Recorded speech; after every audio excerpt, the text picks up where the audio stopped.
Olá, meu amigo, minha amiga, que maravilha! Estamos aqui uma vez mais neste bonito quadro, refletindo a ternura de Deus na mistagogia cristã. Mistagogia, exatamente. É sobre esse tema que nós queremos refletir, sobretudo nesse tempo belíssimo, pascal. Portanto, vale a pena recordar mistagogia e fazer um contraponto também com uma outra palavra quase que semelhante a esta: pedagogia. Pedagogia, uma palavrinha, claro, nós a conhecemos no português, mas ela tem um radical grego, paidagos. Pedagogo, o paidagos. Ele, o pedagogo, é aquele que ajuda uma criança, tomando-a pela mão e levando-a ao conhecimento. Estudo, sabedoria, conhecimento. Então, o pedagogo é aquele que conduz a criança pelos caminhos do saber. Por isso, pedagogia, pedagogo. Bem, e a mistagogia? É necessário que todos nós tenhamos ciência e consciência de que o cristão é aquele que vive do mistério. Então eu me torno cristão e, como bom cristão, eu conheço, eu busco constantemente conhecer o grande mistério que é o Cristo Jesus. Todo bom cristão, ele vai procurar conhecer, ser conhecedor do grande mistério que é Cristo Jesus. Então o mistagogo é aquele que, pelo seu testemunho de fé, pelo seu comprometimento com Jesus de Nazaré, é aquele que vai conduzir uma outra pessoa para dentro do mistério, e o mistério é Cristo Jesus. Nós podemos afirmar, sem sombra de dúvidas, nós podemos afirmar categoricamente que todo bom cristão, que todo catequista, ele deve ser, antes de tudo, mistagogo. Por quê? Porque ele vai levar o seu catequizando, vai levar o seu companheiro, vai levar o seu amigo, vai levar a pessoa que ele ama para vivenciar do grande mistério que é o Cristo Jesus. Cristãos mistagogos, cristãos que vivem do mistério. Bem, e quais são as bases para que nós possamos fazer esta afirmação? Nesse tempo pascal, como disse, vivenciando a ternura de Deus na mistagogia cristã, nesse tempo pascal, são 5 domingos, 5 semanas, por assim dizer, que o próprio Cristo Jesus, o ressuscitado, ele quer que nós, enquanto cristãos, enquanto seguidores dele, vivenciemos com ele mesmo os mistérios da sua fé. Veja, alguns textos belíssimos nós temos nas mãos para aprender e compreender que é o próprio Cristo Jesus, o mistagogo, aquele que nos leva a vivenciar ele em pessoa, a ternura. Ele nos leva a vivenciar ele mesmo, ele é a ternura. Veja, quando ele está depois da ressurreição, quando nós encontramos 2 discípulos no Evangelho de Lucas, capítulo 24, voltando de Jerusalém para Emaús. Quem é que se faz no caminho com eles? O Cristo Jesus. E os discípulos estão com o rosto triste, estão consternados pelos fatos tristes acontecidos em Jerusalém. Porém, o Cristo Jesus, o mistério, ele ali se aproxima, ou seja, ele ali se apresenta, e ele mesmo vai contar fatos relativos a ele, que dizem nas Sagradas Escrituras, que dizem respeito a ele, desde os profetas, ou seja, desde o começo dos tempos, passando pelos profetas, ele nos mostra que é Ele mesmo, a palavra que nos anima, a palavra que faz com que o nosso coração se aqueça, o próprio Cristo Jesus, o mistério. Depois, mesmo nesse mesmo texto, nós vamos entender e compreender que Jesus ele quer ser aquele que toma a liberdade de na nossa casa partir o pão. Não é costume, não era costume, não é um convidado partir o pão. Não, mesmo na minha casa, quando convido alguém, você na tua casa, quando convida alguém, é interessante compreender que não é esta pessoa que vai lá abrir a porta da geladeira para servir a sobremesa, por exemplo, ou para servir o prato principal da refeição. É você, o dono da casa. Em Lucas capítulo 24, do versículo 13 até o 35, nós vamos encontrar esta passagem interessante. Jesus toma o pão, ele abençoa o pão, parte o pão e distribui aos discípulos. Depois um outro texto maravilhoso, Evangelho de João, capítulo 21, do versículo 1 a 14.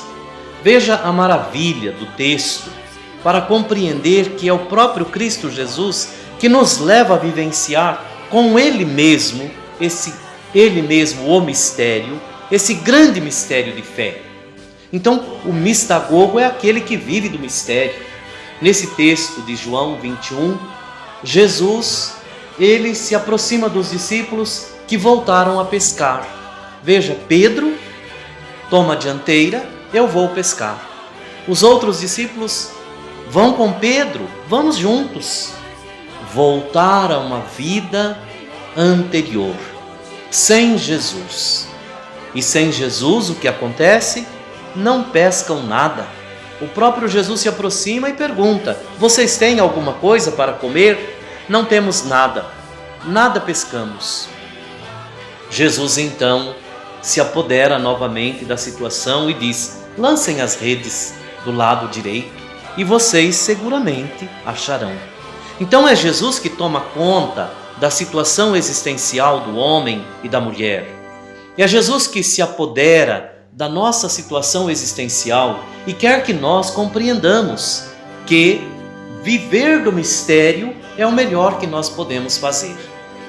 Ora, vejam, eles pescaram, Pedro se reconhece, estava nu, se afunda novamente nas águas, porque faz-se necessário retomar o princípio do amor primeiro.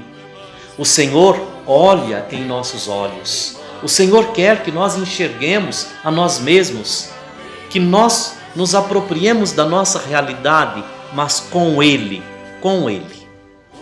mesmo. É Ele que deve, como posso dizer, é Ele quem deve tomar posse das realidades nossas, e as nossas realidades, sendo conduzidas pelo grande mistério que é Cristo Jesus, serão realidades transformadas.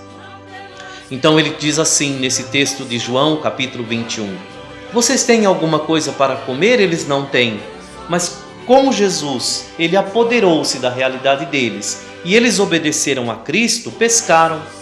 E Jesus então solicita: traga agora, depois que vocês têm, o necessário para que nós façamos a festa.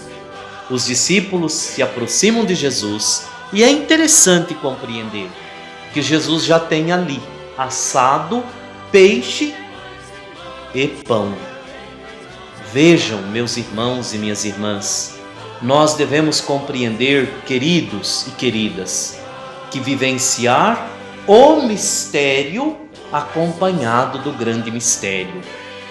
Obviamente que todas estas semanas, logo depois da Páscoa, até a festa da Ascensão, é o próprio Cristo Jesus que se aproxima daqueles e daquelas que Ele ama, porque Ele quer reafirmar a sua presença e dizer para todos nós que nós devemos viver do grande mistério que é Ele mesmo. E assim, seguramente a nossa caminhada de filhos e filhas, irmãos e irmãs em Cristo Jesus será uma caminhada maravilhosa, porque transformada por Ele mesmo, o grande mistério da nossa fé. Por isso, lhe afirmo categoricamente e gostaria que você vivenciasse esta realidade na sua vida, na sua caminhada de pessoa humana. Quem vive do mistério é imensamente feliz. Quem vive do mistério tem a paz consigo. Quem vive do mistério é capaz de transformar a própria realidade e transformar as realidades daqueles e daquelas que conosco convivem. Então, aproveitemos mesmo. E aí, para todo cristão, a vivência do mistério, ou seja, o viver o grande mistério, deve ser todos os domingos. Por quê? Domingo é dies Domini, dia do Senhor. E é o próprio Senhor que entra na nossa história, entra na nossa casa, entra na vida da nossa família no domingo, para que nós continuemos vivenciando a Páscoa todos os domingos e, consequentemente, fazendo com que o grande mistério, que é o Cristo Jesus, faça com que a nossa vida seja também sinal, testemunha dele mesmo para os nossos irmãos e irmãs. Comprometimento com Cristo, que é paz. A paz esteja convosco. Comprometimento com Cristo Jesus, que nos dá o pão da vida, vos alimento. Comprometimento com Cristo Jesus, que faz com que a nossa vida seja plena de alegria. Alegrai-vos, alegrai-vos constantemente. Comprometimento com Jesus, que nos envia. Como o Pai me enviou, eu também vos envio, para serdes mistagogos, homens e mulheres que conduzem outros pelo testemunho a vivenciar do grande mistério que é Ele mesmo. Que o Cristo Jesus seja o nosso companheiro ao longo das estradas de nossa vida e que nós sejamos causa de alegria, como Ele foi causa de alegria para a nossa vida, para a nossa caminhada cristã. Sejamos também nós causa de alegria na vida de nossos irmãos e nossas irmãs. Deus lhe abençoe. Pois bem, meu amigo, minha amiga, alegria constante, a alegria do Cristo ressuscitado, o grande mistério da nossa fé, que Ele lhe dê essa mesma alegria e que nós sejamos capazes de sermos dele anunciadores pelo testemunho com muita alegria. Em nome do Pai, e do Filho, e do Espírito Santo. Amém.